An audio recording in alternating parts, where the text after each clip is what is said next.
And one of the things I want to talk about, I had some family members at the time, they were not understanding what was going on with me. And the way they spoke to me was borderline disrespectful. And at the end of the day, I was not in my right mind. I thought people were trying to kill me. I thought people were trying to come after me.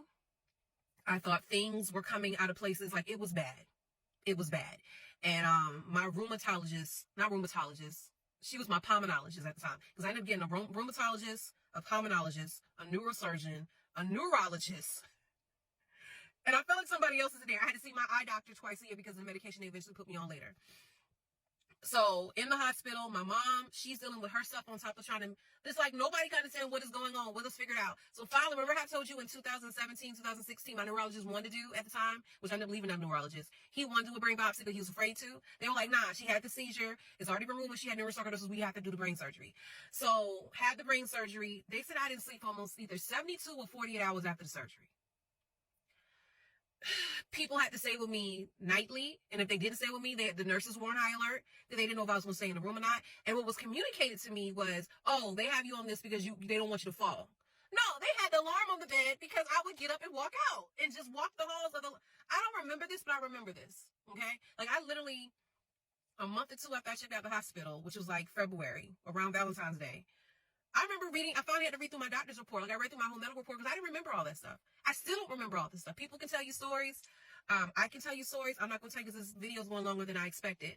But the point I'm trying to make is I had to believe God. And in the midst of being in and out of psychosis, in the midst of me having these things, and the point I was trying to make of all this early and I got sidetracked, be sensitive to people who are going through sickness. And what I mean by sensitive, don't make them feel like something is wrong with them if they don't even know something's wrong with them. Like I remember getting, not even an argument, but remember getting testy with a family member of mine because they was like, you believe you're doing such and such? I said, no, it is happening. Because in my mind, it was happening. But they didn't understand it. You can't belittle someone and make them feel bad. But if they genuinely feel like that is happening to them, you got to be sympathetic and know how to navigate through those waters and know what and what not to say. So I go back to this, but I go back, but I mean, from the cards and people praying for me. I remember one time reading Facebook and my mom posted, I don't know what's going on with my daughter. Let's God intervene. Cause no one understood.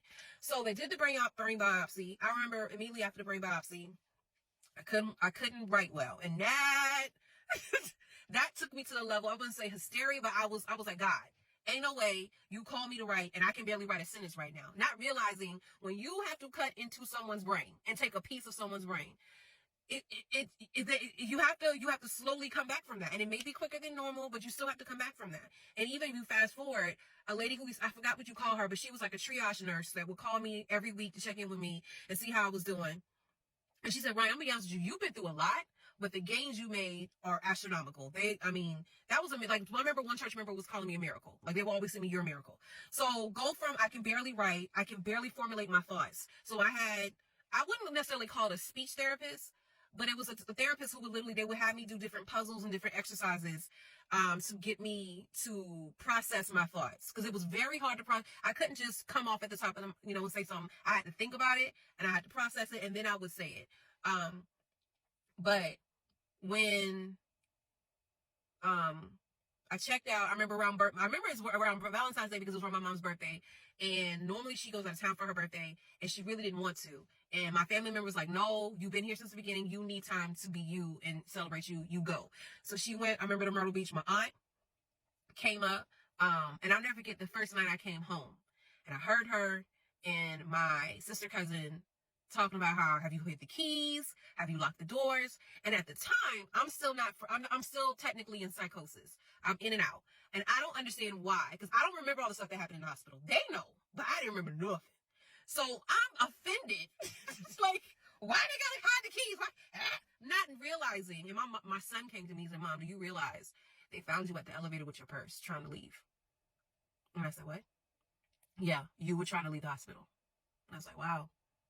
Okay. I don't remember. Okay. I remember having these dreams. I was different places in the hospital, but I don't know what's reality and what was dreams. And I remember for a long time, afraid going to sleep, for the longest being afraid to go to sleep because I was afraid I was going to end up in a psychosis state. I'm saying all this to say, God will get you through. That was 2019. I'll admit, if I had to do it all over again, I wouldn't have went back to work. I went back to work in March. The only reason why I went back to work is because I had no more sick days. I shouldn't have went back to work. I should have did FMLA. They never really explained to me the extent of short-term disability and long-term disability. I qualified for both of those based on my condition, but I didn't know. And if I would have known, I would not have gone back to work. That was a lie. God graced me in that moment, but wisdom, if I do it all over again, I wouldn't have went back to work. So because I had the seizure, it is a law. If you have a seizure, you're not supposed to drive 6 months after you have a seizure. So I remember being dependent on my mom. So because I was dependent on my mom to get Joshua and my stepdad at the time back and forth to school and wherever he has to go, wherever I needed to go, I decided we moved out of my apartment, which I had to not fight, but I felt like I had to fight I